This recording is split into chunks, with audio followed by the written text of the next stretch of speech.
今日我要做嘅一道中國菜係黃金蝦球，佢需要嘅食材有蝦、薑、雞蛋、酒、麵包糠、粟粉、薯仔、芝士、黑胡椒同埋鹽。首先將薯仔剝皮，跟住再切成一細塊。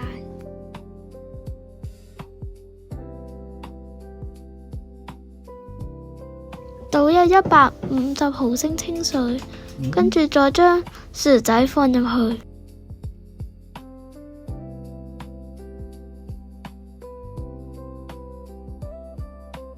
跟住放入微波爐5分鐘。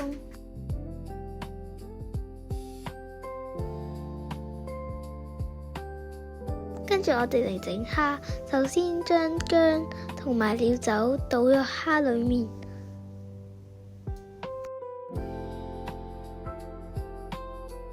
跟住再攪勻佢，個薯仔都整好啦，先嚟洗個手先。將薯仔篤碎，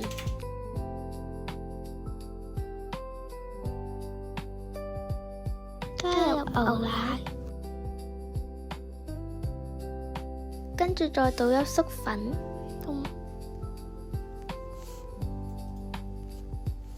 再戴個手套，開始做蝦球嘅形狀。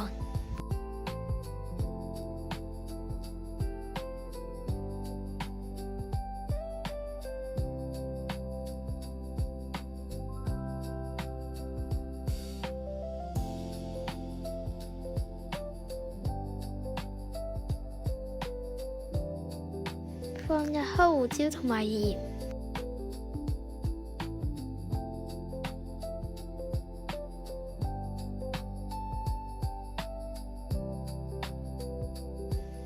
敲個雞蛋，跟住再攪勻佢，加啲鹽，讓蝦球沾上啲雞蛋。跟住加啲麵包糠，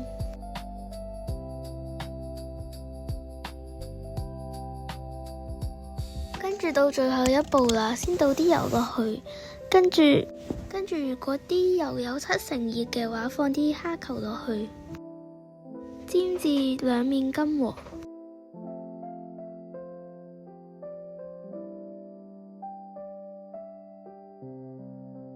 去咗啲油。